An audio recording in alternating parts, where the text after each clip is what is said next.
In Chicago, 1982, 7 people swallowed poison Tylenol capsules and died. The murder shocked the country, changed how consumer products are packaged, and remains officially unsolved. Joseph Cibelli is the author of The Tylenol Murders, a father's confession to his son.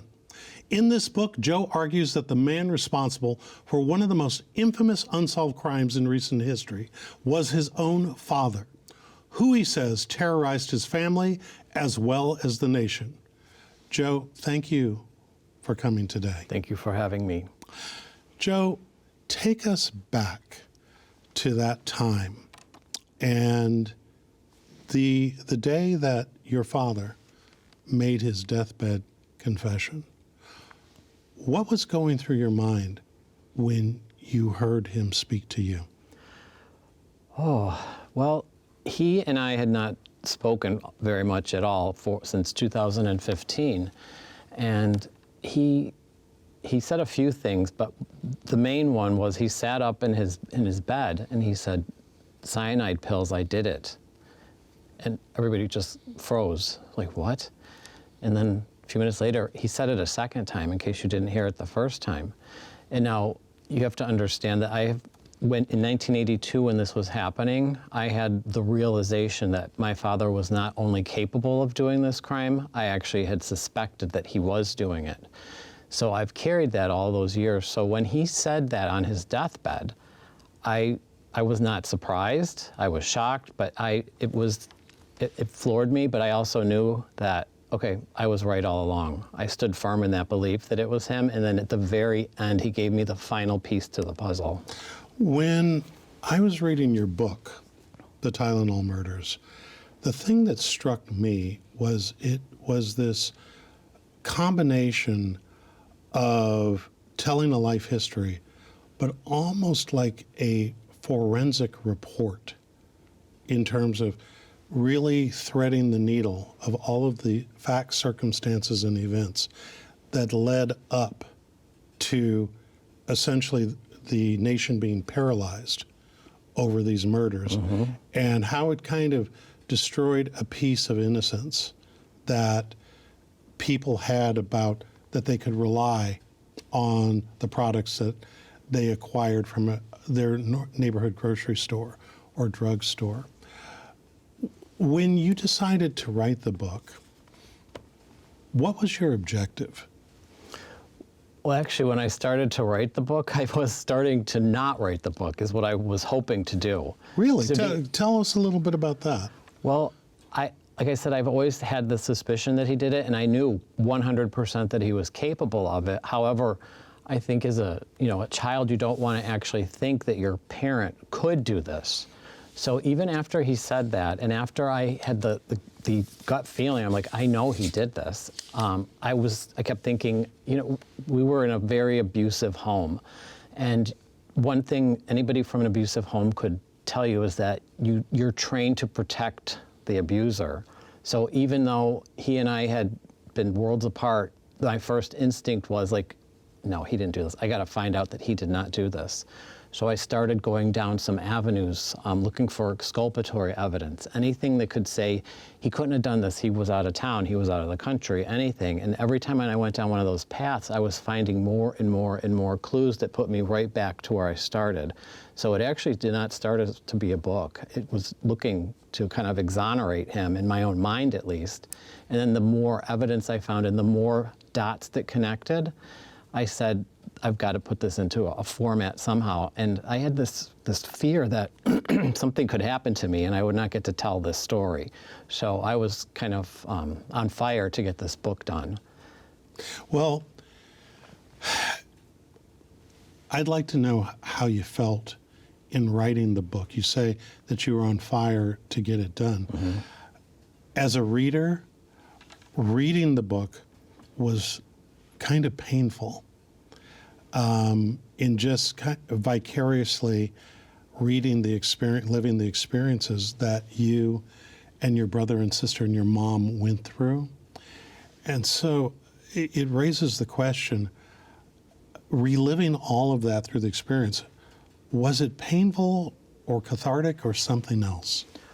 the whole process itself was painful. Just having to sit with these memories and what happened. And I didn't put every act of violence that happened in our house into the book purposely. I didn't want it to be a litany of woes about myself. I wanted it to focus on the story, but I had to put enough in there to paint a picture of this person. So as I was writing it, I kind of started feeling a little bit freer, but also terrified, because we were raised to protect and we were raised to keep silent. When we left our house, we were perfect. I mean, nobody would have guessed anything. It was what was going on behind the doors. So for me to expose everything that has happened in my life on a very major scale was terrifying, and at the same time, cathartic. Mm-hmm. Once it was done, my whole life I had kind of spent, I had a veneer, and I would never let people in past that veneer, maybe just slightly, and then it was like, nope, you're getting too far. And I feel now, as people would say, my life is an open book, and it is, and I feel like people are now knowing me, who I really am behind the veneer, and it's so, in that way, it's been cathartic. Take us all back to the moment that these deaths are happening. Set the stage for us in terms of the facts and circumstances of the Tylenol murders for just a moment. Okay. The facts of the murders as they happened? Yeah, yes. In terms of the facts of what happened, how many people it happened to, essentially, and what the reaction was. Okay. So the way that it started, there was a girl who was 12 years old, and her name was Mary Kellerman. And I like to say the victims' names, because it keeps it, in their own way, it keeps them alive in that way. Mary Kellerman was 12. I was 11 at the time, so she was my age. So she had woken up one day and she had a cold, and her father gave her a Tylenol. And then he heard that she crashed in the bathroom, and it just, everything exploded from there. And doctors at that point did not know what had caused this. She was 12, so they weren't thinking it was a stroke or a heart attack or anything like that. And it was kind of a mystery. And then the next day, and that was in Elk Grove Village, Illinois.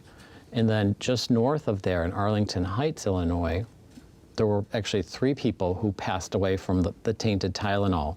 One had taken it. His family was gathering back at the house after he had died, and then 2 more people ended up taking Tylenol, and then they died. So there was quite a scene, from what I understand, in Arlington Heights, that they were trying to figure out what is going on in this house. Why did 3 people just die this mysterious death? Is there a gas leak? Was there poisoned food? What is going on? And there was a nurse. Her name was Helen Jensen. She's still alive. And Helen Jensen got there, and the only thing that she could come up with was the bottle of Tylenol sitting there. She said she counted out the Tylenol, and she's like, okay, there's 3 people dead. There's 6 Tylenol missing.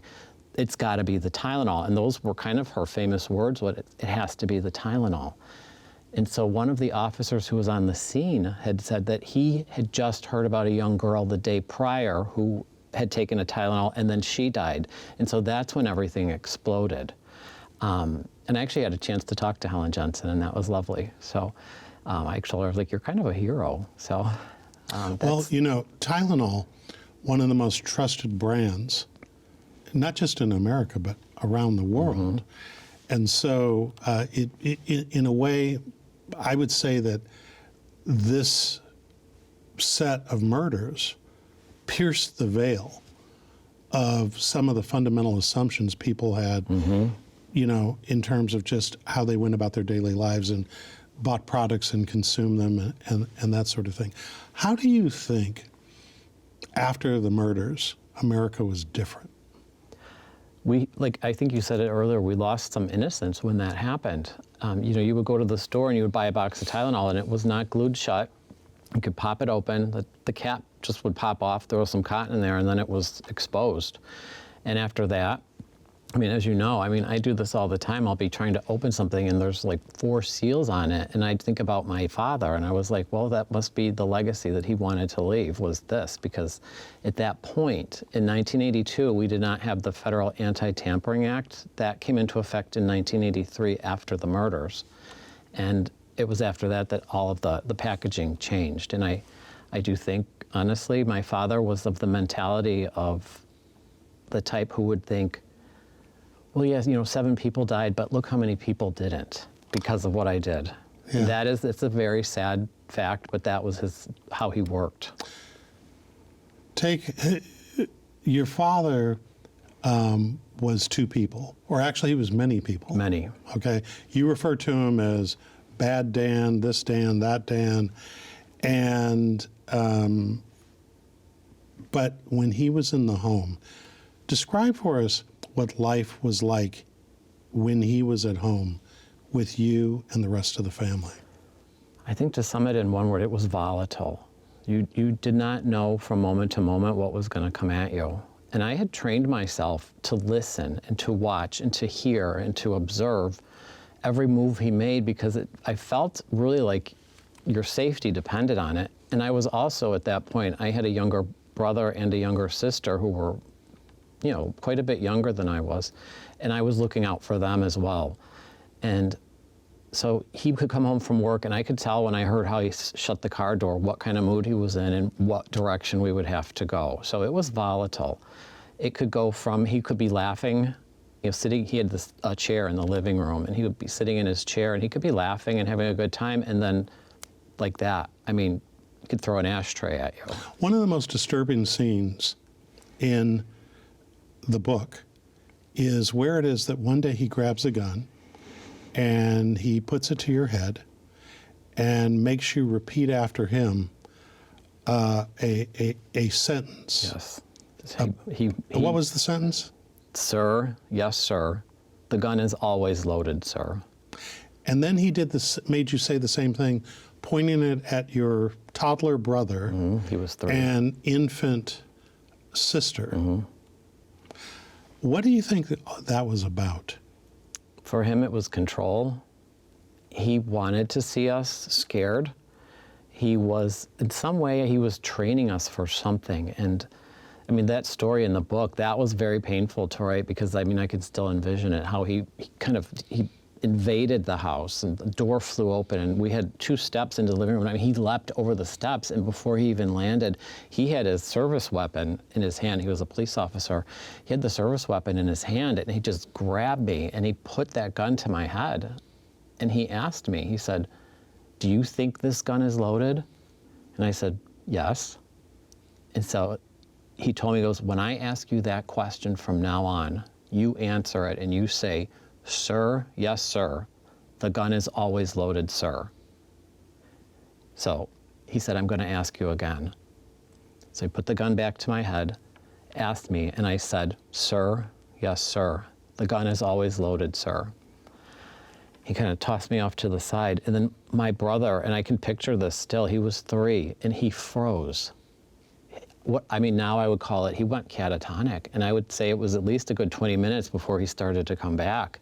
He was just frozen. He looked like a little mannequin standing there outside of my sister's playpen. And so my dad grabbed my brother and had him almost in a headlock and put the gun to him like this. And he looked at me and he said, "Do you think this gun is loaded?" And I said, "Sir, yes, sir. The gun is always loaded, sir." And then my little sister, who was just barely a year old in the playpen, he picked her up and held her in his arms. And he did it. He goes, "Your sister's life is in your hands. Do you think this gun is loaded?" And I said, "Sir, yes, sir. The gun is always loaded, sir." And he put her back down and he went about his business as if nothing happened. And my brother was still standing catatonic, and I just grabbed my sister. I was 11 at this point. I might have still been 10. And I just held her by me. Like I could feel her heart beating. And I held her like both of our lives depended on this. And it was a terrifying moment. And that, unfortunately, that's not the only time that happened, but I needed to put that incident in the book to paint the picture. Your mother went through her own version of hell, along with you and your brother and sister. There will be people who are empathetic to the horrors that she had to deal with. There will be others who will say, "Why stay?"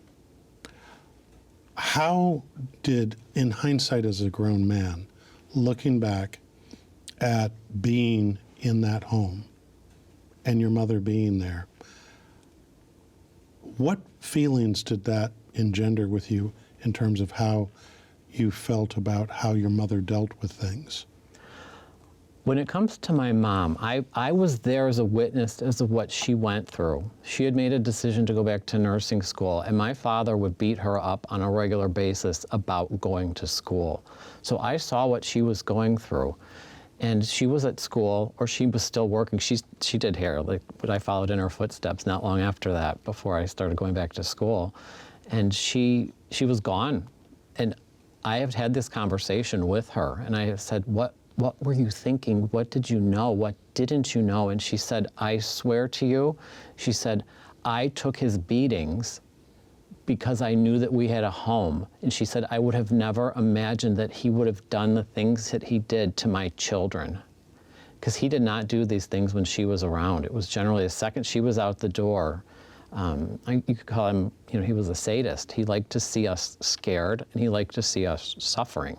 But it was not when she was around, because when she was there, she took it. So in my own way, I feel like— To protect you all. Yes, she took it, and she honestly, and I mean, if she was here today with us, she would tell you that I honestly did not think he would hurt his own children. The thing that was chilling as a reader again of the book was that your father operated in many spaces where he was liked, respected, valued. He was a cop. He was a firefighter. He was a deacon in a church, I believe. And in all of those roles, seemingly well thought of, and the term banality of evil sort of came to mind. When you think about all of those spaces where your father operated, how did everyone miss what lay underneath? He was a manipulator. He would let you see what he wanted you to see. There are still people who are like, I just am having such a hard time with this because he was always so nice to me. And what I will tell people is, people act one way in public and then they act completely different behind a closed door. So he did have a lot of different personas, and people who were behind closed doors with us saw what I saw. And the minute all of us, we were conditioned, as soon as we were outside, everything's perfect. He's wonderful, we're all great, everything is lovely in our house. And in the intervening years, share with us what's happened to your sister and brother who also experienced this trauma and this home life. To me, it is heartbreaking because I love my brother and I loved my sister so much. Loved your sister? Yes, my sister passed away in 2013. To talk about my brother, since my brother was young, my brother was the one out of the three of us who got what I would call the worst of the abuse, from what I could see. When I got to about 10 years old, my father, I could stand up to him. I wouldn't flinch. But my brother was a child. He was a baby. And I mean, my father had thrown him down the stairs. My father would just belt him across the room. And my brother, at a young age, started to drink, and he got into marijuana, and that led to other things, and that led to other things. So my brother has suffered with his own demons his whole life. And when you're in that situation and you're looking at somebody and you want to look at them and be like, what, just snap out of it. And people will say that, I wish he would just grow up. And I'm like, you don't understand. I saw what my brother went through, and I understand why he is the way he is. And I'm constantly reaching down into the fire for him and just grabbing him. And I told him, when you go off the rails, I'll still be standing right here waiting for you. And he is doing better now. He actually wrote the post log in the book, and it was really well done. And I'm very proud of him. He's taking a lot of steps in the right direction now. And for him addressing the truth of what happened in our house has been like a ray of sunshine for him. I think he was always so on our dad's side, and anybody who was against our father was against him too. And when I wrote the book, he read it once, and then he read it again, and he started understanding. He was like, you know what? None of this was normal. Nothing that happened in that house was normal, aside from the murders. Just the day-to-day life in our house was not normal. And what happened to your sister? It's the biggest heartbreak in my life. My sister, we were 10 years apart. My birthday is July 17th, 1971. Hers is July 15th, 1981. So we were almost exactly 10 years apart. And I feel like in a way I helped raise her because I was actively trying to protect her and keep her away from things. So in 2013, well, actually about 2009, my sister had had a surgery and it was not quite done right. And she started becoming addicted to prescription painkillers, and her life evolved down that track. But because of how we were raised, like if you saw my sister, you would not think there was anything going on. But behind the scenes, she was a mess. And she had attempted suicide a few times. And I mean, I understand that. And I would ask her, I'd say, Liz, what is going on? What is going on? And she's like, I just can't even talk about it right now. So towards the end of her life, she had started in a new therapy program. And she kept telling me, before she went in, she said, I'm scared. And I said, what are you scared of? And she said, there's things that people don't know, and I'm going to address them. And I was like, oh, this should be interesting. So she had written some journals, and then she had some books that she had taken notes in. And my sister had gotten married, and they bought a house. And when they were moving in the house, my sister did not bring those books into the house. She gave them to a friend of hers to hold because she didn't even want her husband at this point to know what had happened to her. So a few years after my sister died, it was eating me alive. I wanted to know what happened. So I called this friend of hers who had these books, and I did not know that she had these books and journals. And I called her, and she said, I've been waiting for this call. I said, what? Really? She said, I was waiting to see how long it would take you to figure out what I know. And I said, what do you know? And she told me that in these group sessions that my sister had said that my father raped her from the time she was 6 until she was 13. And, you know, when you hear that over the phone, what reaction do you have? And I was like, I said her name is Sandy. She would be fine with me saying her name. Sandy, what do you know? And she said, Joey, I have journals in your sister's handwriting telling what happened to her. And I said, I need those journals. So she had originally sent me pictures of them, and then she did send me the journals. And I mean, it's gruesome. It's very, what happened to her, and nobody had any idea. And so what ended up happening to your sister?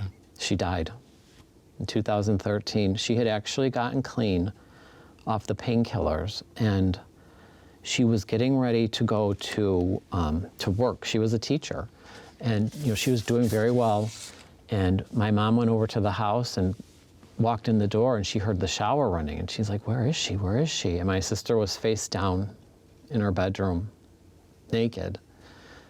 She had been getting ready to get into the shower, and she died. She had a pulmonary embolism. I want to go back to your father.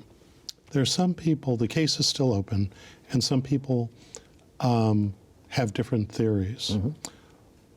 When you hear the contrary theories that it wasn't your father, what's the most compelling piece of evidence that you concede that it maybe was not your dad, and then how do you refute that? The most compelling evidence that I have to say that it was him? What's the most compelling argument against it being your father? Oh, against it. Everybody in 82, there was a guy, and everybody knows his name is James Lewis. Mm-hmm. He wrote an extortion letter to Johnson & Johnson saying, you know, if you want the killings to stop, wire $1 million to this bank account. And it was a bank account in Chicago, and it was actually his wife's former boss's bank account. It was like he was setting this up. I mean, he was clearly not right in the head, but they focused on him. The FBI was focusing on him. All law enforcement was focusing on him. And if I recall, ultimately he was not charged. No, he was never charged He with was the not murders. charged. He was charged with extortion. And he did go to prison for extortion. And a lot of people in their minds think that that was the end of it. Like, well, he went to prison, but he didn't go to prison for this crime. He went to prison for the extortion. And in our final moments, just a very quick response. Are you okay? I am okay, thank you. It's been a road, it's been a journey, and I feel like I'm coming out at the other end, and there is light at the end of the tunnel, and it's not a train this time. So yes, I am well, thank you. Thank you for sharing your story. Thank you. The book is The Tylenol Murders, a father's confession to his son. Joseph Cibelli, thank you. Thank again. you. And that's our show. Thanks to our guest, and thanks to you for watching Studio Sacramento. I'm Scott Syphax. See you next time right here on KVIE.